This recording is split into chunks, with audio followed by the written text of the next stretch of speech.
Buenas, bienvenidos a una nueva entrevista de Armas de la Crítica. En esta ocasión estamos con nuestra compañera del Estado español, de la Corriente Revolucionaria de Trabajadores. Ella es Lucía Anistal, que además también es investigadora en la Universidad Autónoma de Madrid.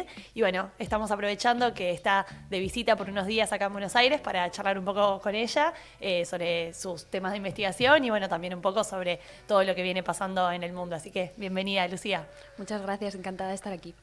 Bueno, bárbaro.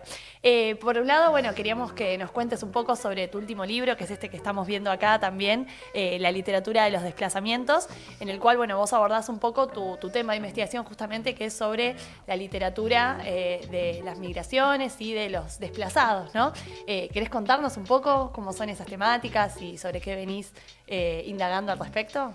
Sí, nada, tú lo has dicho muy bien, ¿no? La manera rápida de explicarlo es literatura y migración, ¿no? Es como que lo que se entiende más rápido. Yo he ido cambiando un poco de término y he acabado llamándolo literatura del desplazamiento porque me parece que da mucho juego, porque bueno, se refiere a la literatura que se escribe desde el desplazamiento, después de que te hayas tenido que emigrar de manera forzada, en mayor o menor medida forzada, pero siempre, ¿no? De algún modo. Pero claro, yo quería jugar con la idea de que no solo el autor y el texto está desplazado de su lugar habitual, ese fuera del lugar del que se suele hablar, sino que quería también ver un poco el potencial que tiene esa escritura, ¿no? Que es un potencial de desplazar otras cosas, de cambiar el centro, de mirar desde otro sitio, bueno, todo esto que creo que da mucho juego para, sobre todo la idea de desnaturalizar cuestiones que están muy arraigadas y que vemos como normales en nuestra sociedad, que tienen que ver con bueno, las causas de la migración forzada, que tienen que ver con la explotación de los cuerpos migrados, etcétera, etcétera. Y de repente estos, bueno, desplazan esa idea de ahí y te llaman la atención sobre eso. Que ahí está el potencial crítico que tiene esta escritura, que a mí me interesaba especialmente. Así que nada, por ahí va un poco. Primero lo pensé en términos más generales de, bueno, cómo estudio esta literatura y quise contextualizarlo en la época imperialista y contextualizar todos los desplazamientos en la globalización esta tardía que se está cayendo un poco a cachos delante de nuestros ojos ahora mismo. Y ahora estoy sobre todo centrándome en el espacio literario español para ver ahí un poco qué está ocurriendo desde este fenómeno literario que está siendo bastante popular como fenómeno literario, aunque no entra tanto en las universidades y en las investigaciones. Uh-huh. Bueno, y sobre ese fenómeno literario, ¿qué tendrías para contarnos acá? Porque creo que en Argentina llegan un poco menos esos debates o quizás llegan de manera más tardía y, no sé, algunos autores también que quieras recomendarnos o para buscar un poco y conocer más sobre el tema. Claro, sí, hay un montón. En realidad, bueno, en Europa, como ha habido fenómenos migratorios bastante masivos, primero en otros países, primero a lo mejor en Alemania o en Francia, este tipo de escritura y de autores migrados como que vienen siendo populares desde hace mucho antes, ¿no? Incluso han recibido premios nacionales ya hace años y demás. En España este fenómeno como que empieza en los 2000, porque la migración un poco más masiva empieza en los 90. Entonces no se accede al espacio literario. Sí que había algunos autores españoles que hablaban de migración y demás, pero los propios autores no entran hasta 2001, creo que son los primeros textos. Y hay de muchos tipos. A mí me interesa mucho, bueno, por ejemplo, todos los que hablan de todo el proceso migratorio, que se suele llamar en este mundillo el periplo migratorio, desde muchos países distintos de África que atraviesan gran parte del continente y luego tienen que atravesar normalmente el Mediterráneo, que es un periplo migratorio profundamente peligroso, donde sufren todo tipo de violencias, donde luego lo podemos charlar, ¿no? La Unión Europea tiene ahí la responsabilidad total de toda esa violencia y de todas las muertes que tiene lugar durante ese transcurso. Bueno, hay autores que desde el testimonio, algunos más novelados y otros menos, están contando todo ese proceso y es algo que hacía falta porque no se hablaba de ello, no sé, o si se hablaba muy desde fuera, muy con una mirada desde fuera, y creo que bueno, esto obliga a pensar el problema y te empuja. En muchas ocasiones los autores además hablan de por qué ocurre. De repente hay una multinacional que les ha dejado sin tierra, ¿no? O incluso algunos... Hay un autor que se llama Sani Ladan, que escribe La luna está en Duala, que me gusta mucho un capítulo, él cuenta todo su periplo migratorio, y hay un capítulo que se llama La mafia está en Bruselas, ¿no? Bruselas refiriéndose a la Unión Europea. Porque hay un discurso que tiene la derecha habitualmente en España para justificar lo que ellos llaman el control de la migración, que es la represión de la migración, que dicen, bueno, es que en realidad detrás de la migración están las mafias que se enriquecen de distintos países de África, de Libia y demás, que se enriquecen con esto.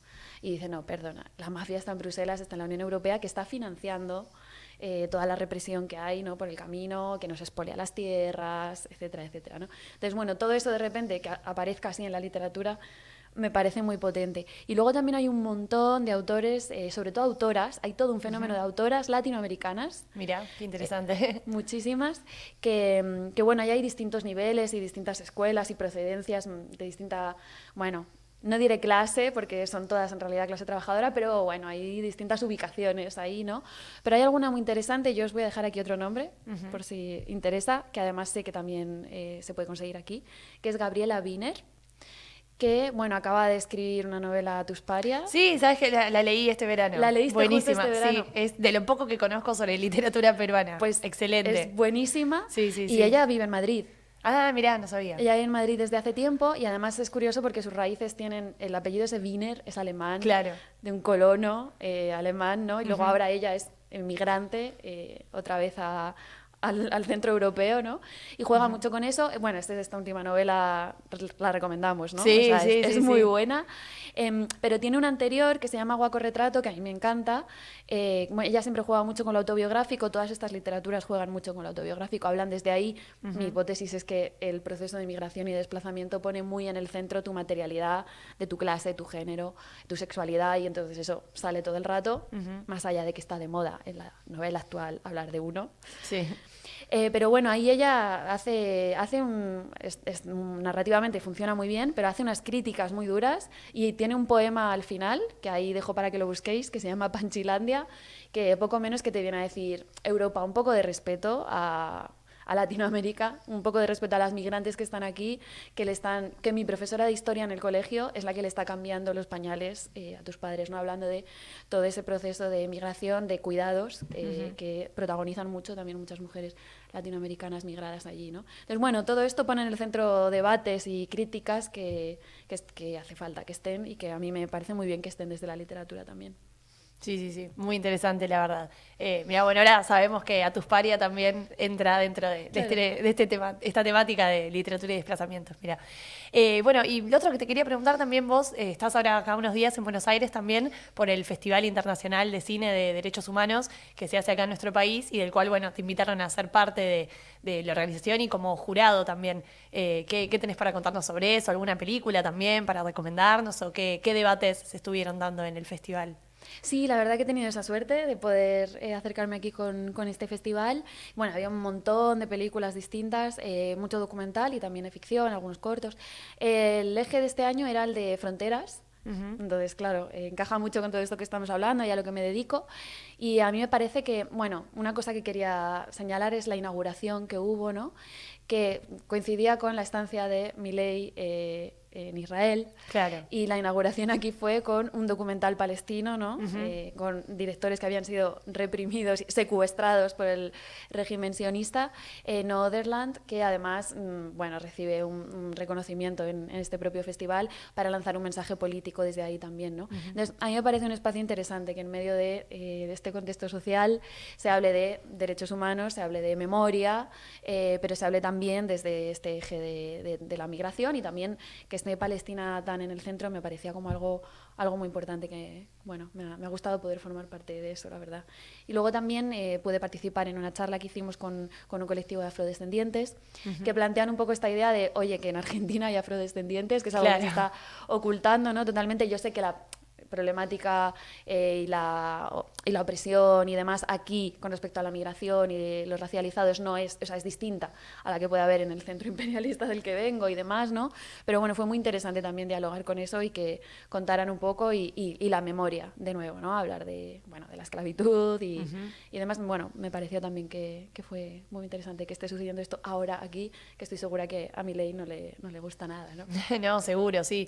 O sea, sin dudas es muy distinto como es el tema problema encarado por parte de los gobiernos acerca de las migraciones en los distintos países, tanto de Europa como en Latinoamérica, pero me parece que sí, que muchas veces quizás en Latinoamérica o en Argentina lo vemos como algo externo, como un problema europeo, pero también acá tenemos grandes debates y sobre todo con este gobierno ultraderechista que sí, que está no solamente atacando a todo el pueblo trabajador, sino también a los migrantes, está queriendo impedirles o restringirles el acceso a la salud pública, a la educación pública también, y bueno, son debates que venimos dando también desde la izquierda en defensa de los trabajadores migrantes, que bueno, que por algunas razones que justamente tienen que desplazarse, venir aquí, y bueno, no hay que cerrarles las puertas, sino todo lo contrario. Así que sí, también son luchas de las cuales somos parte.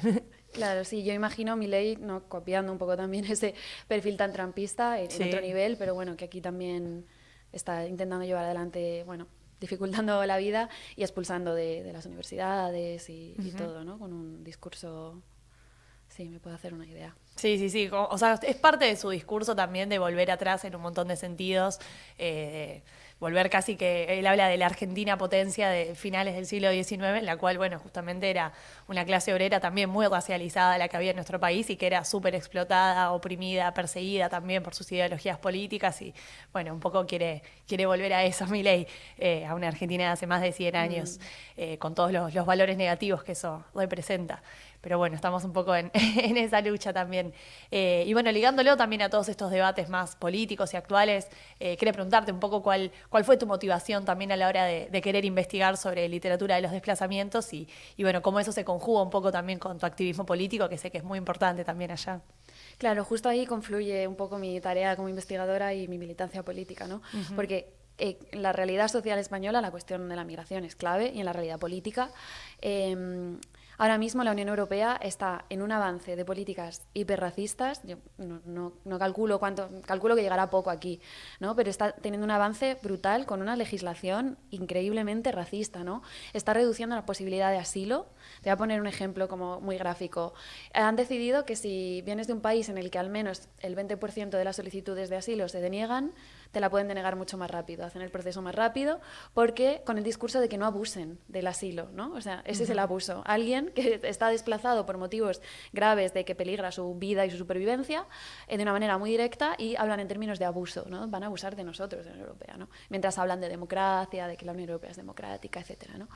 O, por ejemplo, han puesto un elemento que puedes pagar 20.000 euros para enviar a un migrante a otro país, ¿no? Como que compran y venden, es como una cosa muy exagerada. Y luego toda la externalización de las fronteras que mencionaba antes al pasar, ¿no? Que pagan a regímenes de distintos países de África. Libia es un gran ejemplo, Marruecos también. Les dan millones de euros para que militaricen, como para externalizar la frontera, ¿no? Que no tengan que reprimir en la Unión Europea, sino antes, y eso implica abandonos en el desierto sin agua y sin comida, implica detenciones, implica torturas, y es conocido y hay datos, hay investigaciones sobre todo eso que tampoco trascienden lo que deberían, ¿no? Eso por un lado. Por otra parte, hay un avance en la política de no rescate en el Mediterráneo. Es decir, puede llegar un aviso de que hay un barco, un barco, estoy siendo un poco generosa con el término, ¿no? Una barca precaria, Sí. con decenas de personas migrantes, y decidir no rescatar. Incluso está habiendo recortes en lo poco que había de rescate. Y eso implica un aumento de las muertes en el Mediterráneo brutales. Yo tenía una cifra del año pasado que había, se contabilizaron 10.000 personas dejadas morir, quiero decir, ¿no? Sí, porque hay una responsabilidad evidente, tratando de llegar a las costas del Estado español, ¿no? Que es como una frontera sur importante de Europa y de contención, claro. plantean ellos. Bueno, todo eso está ocurriendo ahora mientras dentro, digamos ya, de lo que es el territorio español, hay una legislación muy racista, una ley migratoria muy racista que viene desde el 85, un poco como que la hicieron en contraparte de, bueno, entramos en la Unión Europea y a cambio hacemos los deberes, reprimimos a la migración, Claro. donde quitan todos los tipos de derechos y generan unos espacios que son como cárceles para inmigrantes, los CIES, que suele decir Centro de Internamiento de Extranjeros, sin ningún tipo de juicio, ni de defensa, ni de derecho. Te secuestran, o sea, hay como redadas en las calles, secuestran a personas que identifica la policía con criterios racistas como migrantes. Si no tienen papeles, les meten ahí y a veces su familia no les vuelve a ver. ¿No? Les deportan después de tiempo, o a veces vuelven a salir y luego les vuelven a meter y así, ¿no? Bueno, esa es la realidad que hay ahora mismo con la cuestión de la migración y que además, yo esto lo quiero decir, la extrema derecha evidentemente tiene un discurso racista insoportable, pero los que aplican las políticas son todos y el gobierno que tenemos ahora, que dice que es progresista, está avanzando, no solo las está aplicando, está avanzando con políticas racistas, ¿no? Entonces, evidentemente, con toda esta realidad, yo creo que era un tema muy importante y que además es que se expresa en la literatura y yo hablo a veces de un boom de la literatura de autorías migrantes porque es que está habiendo muchísima producción, han llegado al mercado, el mercado se ha dado cuenta, pero en las universidades como que no terminaba de entrar, ya sabéis que la academia, bueno, selecciona mucho y es increíble que no haya asignaturas donde entren autorías migrantes que están hablando de todo esto con toda esta realidad que os acabo de contar, ¿no? Que es inevitable verla en el día a día, ¿no?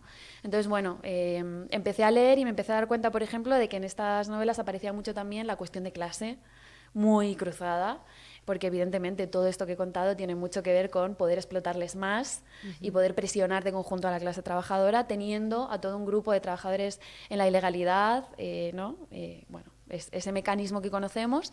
Y entonces, bueno, eso aparece a veces más explícitamente y a veces menos, pero aparece toda la cuestión de clase en estas novelas. Bueno, toda esta combinación, digo, quiero dedicarme a esto, escribir sobre ello, pensarlo y también enseñarlo ¿no? En las clases y establecer un diálogo y demás. Y bueno, ahí estamos, eso estamos intentándolo y acompañando siempre al movimiento antirracista, ¿no? Y todas las demandas que hay de acabar con la ley de extranjería y con todos estos elementos, que se cierren los CIES, de los que os he hablado, esas cárceles donde ocurre todo tipo de torturas y demás, ¿no? Bueno, pues esa combinación yo creo que es lo que me ha llevado ahí. Claro, sí, es súper entendible.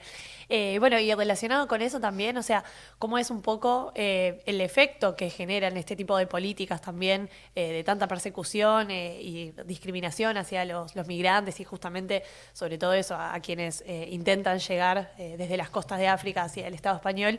Bueno, ¿cómo caen esas políticas en la población y particularmente en la juventud? Claro, pues hay un fenómeno doble, contradictorio, no sé. Por una parte, fomentan el racismo. O sea, evidentemente, si hay una legislación profundamente racista que casi que deshumaniza totalmente a las personas que migran, a las personas racializadas, y que legaliza el quitarles los derechos, el reprimirlas sin ningún tipo de, no sé, no hace falta ningún motivo aparente siquiera, no hace falta ni que lo inventen, ¿no? Bueno, todo eso va generando un caldo de cultivo que alimenta a la extrema derecha y alimenta al racismo y hay sectores de la juventud, lamentablemente, que, bueno, sí que están comprando un poco todo este discurso y estas ideas. Entonces, bueno, yo eso siempre lo quiero explicar, que no es solo la extrema derecha, que es también esta legislación abre la puerta a todo ese pensamiento totalmente reaccionario, ¿no? Pero evidentemente hay todo otro sector que se rebela contra esto.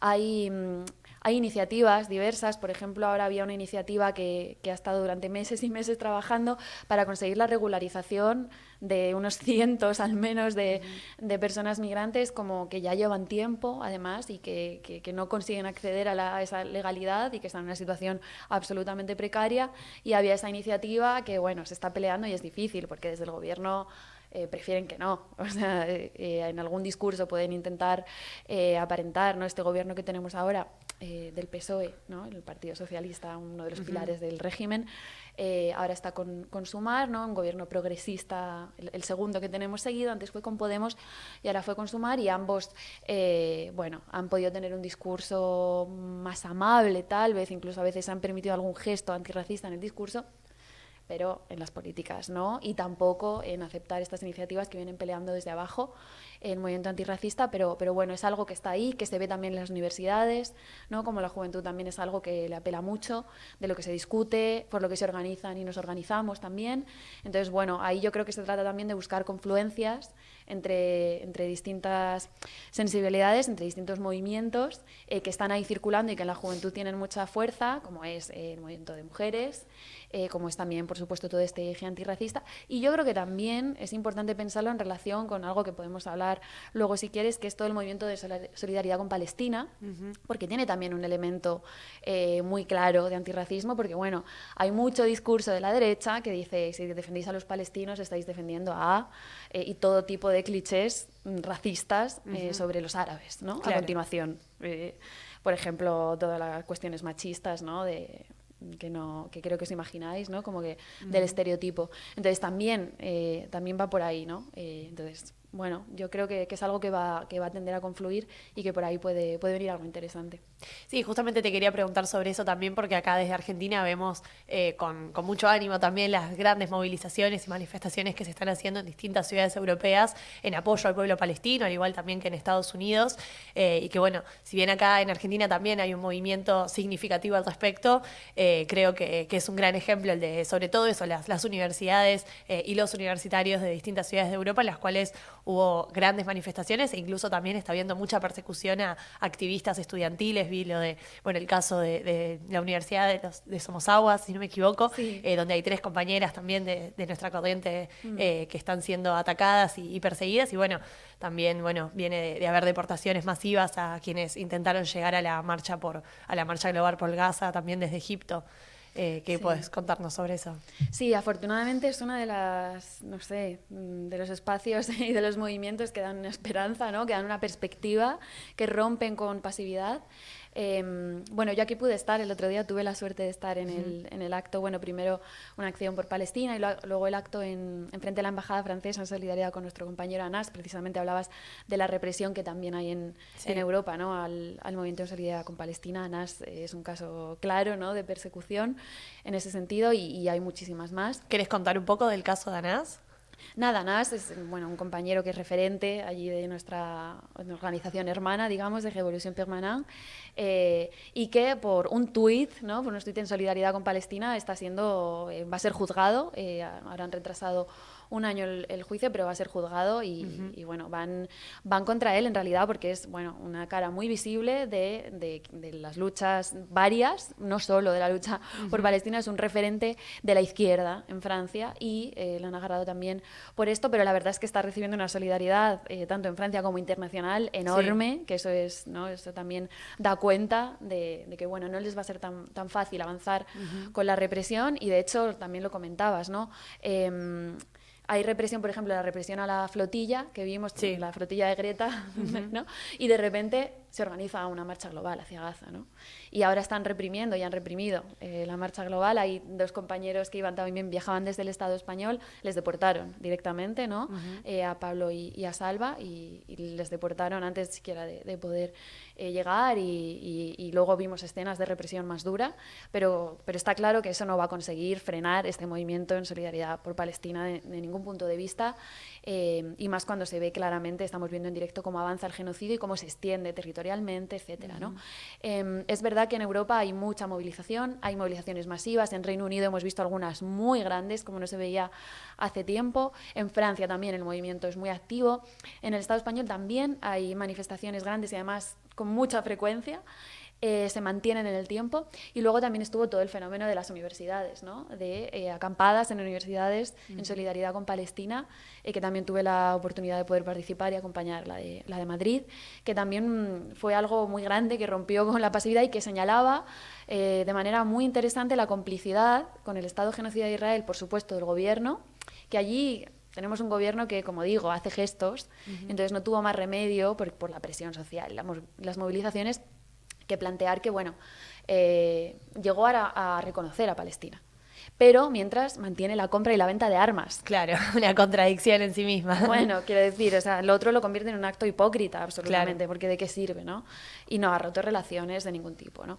Entonces, bueno, se señalaba esa complicidad, pero también se llevaba al terreno y se señalaba la complicidad de las universidades, claro, que mantienen todo tipo de proyectos e incluso financian, ya no digo solo proyectos con universidades de allí, ¿no? Sino que financian proyectos que están implicados en el control, represión y genocidio, ¿no? Claro. Entonces esa denuncia era muy buena y se consiguieron cosas, se consiguieron rupturas de algunos, bueno, ahí hay que seguir peleando porque los rectorados son lo que son, pero pero ha habido avances. Y luego todo este movimiento de alguna manera confluye con un fenómeno que está habiendo ahora en Europa, y yo en concreto os cuento del Estado español, que es, bueno, está todo el tema del rearme imperialista, ¿no? De todo el discurso de guerra que nos están tratando de imponer, y la de millones que se están dedicando a inflar los presupuestos de la guerra, los presupuestos de defensa que llaman de forma, bueno, intentando darle la vuelta al lenguaje, ¿no? Como siempre.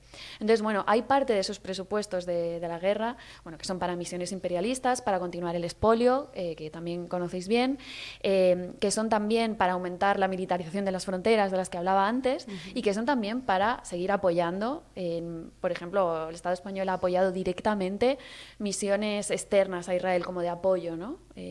Fuera del territorio. Bueno, también es para eso. Entonces, bueno, ahí es interesante también plantear que es la misma lucha, ¿no? Que ni un euro para las fronteras, ni para el expolio, ni para el genocidio en Palestina, ¿no? Así que, bueno, va a haber que seguir peleándola. Sí, totalmente. Bueno, al respecto también nos olvidamos de mencionarlo, creo, pero como parte de esta delegación mundial que fueron a la movilización global por Gaza, también desde Egipto, participaron desde Argentina nuestros compañeros Luca Bonfante y Patricio del Corro, que también fueron parte de esa experiencia y bueno... Y llegaron más allá, de hecho. Sufrieron varias de las rodeadas policiales, pero bueno, lograron sortearlas y participar en una medida de esta marcha global que fue muy importante y eso, como vos contabas, muy perseguida también y muy estigmatizada. Todavía hay activistas presos sobre el tema. Pero bueno, también cruzando un poco entre Argentina y bueno, lo que pasa en Europa y el Estado español, queremos preguntarte sobre la gira europea que estuvo haciendo Miriam Bregman también, que vimos que hace un par de semanas, después de haber participado de un acto masivo en la ciudad de París, también fue al Estado español, hizo presentaciones de su libro Zurda, que estamos viendo acá, en Madrid y en Barcelona, y vos tuviste la oportunidad en Madrid de ser una de las presentadoras de esta actividad con ella. ¿Qué podés contarnos? Sí, tuve esa suerte inmensa. La verdad que esos actos para nosotros allí fueron muy importantes, y además es que superaron toda expectativa, ¿no? Entre Barcelona y Madrid reunimos a más de 600 personas, que es para las cifras de allí es algo enorme. De hecho, no cabían en la sala. En Madrid tuvimos que abrir otra sala abajo para que lo vieran por vídeo. Hubo gente que se quedó fuera. Había 400 grados allí de la de gente que había, pero no se fue nadie porque querían escuchar a Miriam, ¿no?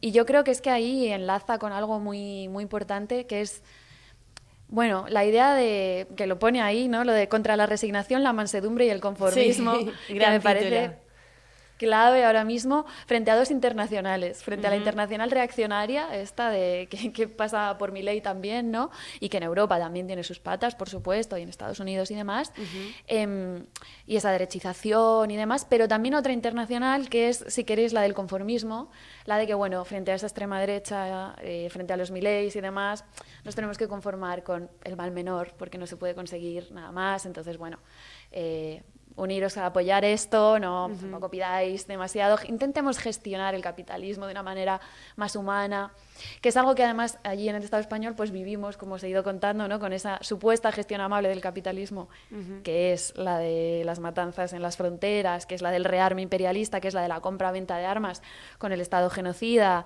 de reformas laborales que atacan a la clase trabajadora más precaria, etcétera, etcétera. Entonces, este es el mal menor y está gobernando, que por cierto ahora está en una crisis brutal de corrupción, por si faltaba algo más. Elemento, ¿no?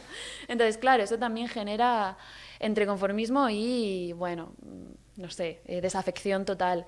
Entonces, escuchar a Miriam planteando otra salida, ¿no? Que se puede luchar, y todos los ejemplos, porque es un libro que recorre, ¿no? Es un libro militante, que recorre una historia de luchas colectiva, en primera persona y colectiva, que da muchas herramientas contra toda esa idea de conformismo y de rendirse. Y luego, de hecho, hablando con mucha de la gente que vino, salieron ahí con ganas de militar para cambiar las cosas, ¿no? Ese es el punto. Entonces, para nosotros fue muy importante, y creo que tenemos que seguir fomentando, ¿no? Los intercambios internacionales, las actividades en la medida que podamos, porque ayudan mucho a pensar de conjunto en un mundo que ahora mismo está profundamente internacionalizado, ¿no? A nivel político y social y demás. Y bueno, yo creo que este tipo de actividades nos sirven un montón, y así que si queréis venir, allí os esperamos, ¿eh? Me encantaría. Vos también podés volver cuando quieras, te vamos a estar esperando. Bueno, no sé si hay algo más que quieras sumar como parte de las conclusiones también de esta conversación, o alguna otra recomendación que quieras dejarnos. Pues a ver qué piense. Claro, yo es que si me pongo a hacer recomendaciones, puedo estar aquí como horas, ¿no? Pero yo recomiendo mucho buscar, que también se busque aquí, ¿no? Literatura de autores migrantes y de temática de migración y desplazamiento, porque hay una cosa que tienen que... Me voy a poner teórica literaria un poquito, solo un momento, ¿no? Te dejamos. Sí, sí. Hay una cosa que a mí me gusta mucho que se llama el extrañamiento, ¿no? Que es esta idea de cuando se cuenta algo, que lo he dicho un poco antes así al pasar también, cuando se cuenta algo que es habitual, que tenemos siempre delante, ¿no? Pero se cuenta de otra manera, con otra mirada, que de repente te llama la atención y te impide seguir viéndolo como algo normal, ¿no? Te llama la atención y tienes una mirada crítica sobre ello, que eso es algo que Brecht, que también a lo mejor suena por ahí, el efecto de distanciamiento brechtiano, sale hasta en alguna película nombrado eso, ¿no? Bueno, es simplemente esa idea, ¿no? Que a mí me parece un concepto profundamente marxista, en realidad, que es romper con el sentido común, con la ideología burguesa, capitalista de, bueno. Entonces, yo creo que estos autores tienen eso ahí, tienen eso, a veces más a posta y a veces más sin querer, tienen eso. Y entonces cuando tú los lees te obligan a mirar la realidad de otra manera. Y yo creo que de ahí a pensar en la posibilidad de transformar esa realidad hay poco camino, ¿no? Entonces yo los quiero utilizar como un arma de entrada para que, bueno, a partir de ahí den ganas también de organizarse, de transformar, etcétera, mirando la realidad de otra manera sin aceptar todo lo que nos tratan de convencer de que es lo normal, porque no es normal el capitalismo en el que vivimos, no es normal que haya personas multimillonarias y otras muchas, la gran mayoría, que no llegan a final de mes, que incluso sufren desnutrición, en países imperialistas también, por supuesto. No es normal que se asesine en la frontera porque has nacido en otro país que están expoliando, en el que han generado una guerra desde fuera. O sea, no es normal todo eso, ¿no? Y yo creo que es muy importante que empecemos a hablar de que todo eso no es normal y quiero pensar que esto ayuda un poco a eso, pero no para quedarse ahí, ¿no? Ni para reivindicarlo como algo en sí mismo, como que vale con la denuncia, que hay autores que se quedan ahí, que plantean, bueno, ya está, esa es la resistencia, esa es la respuesta, denunciar eso y reivindicar lo propio. Bueno, no, hay que organizarse después de eso y buscar las fuerzas suficientes como para darle vuelta. Así que bueno, ese segundo paso lo tendremos que empujar un poquito para él, ¿no? Pero por lo menos si la novela abre el primero, luego ya avanzamos. Sí, totalmente. Bueno, muchas gracias, Lucía, por esta conversación. La verdad que fue súper interesante. Nos quedamos con varias cosas para seguir profundizando incluso y bueno, nos encantaría que en algún momento vuelvas a pasar por este ciclo de entrevistas. Así que eso, nada más que agradecerte. Nada, ojalá pueda volver. Muchísimas gracias. No, bueno, los invitamos a todos los que llegaron hasta acá en el video también a ayudarnos con un like, compartiéndolo y difundiéndolo también en las redes sociales. Y si quieren dejarnos comentarios, bienvenidos sean.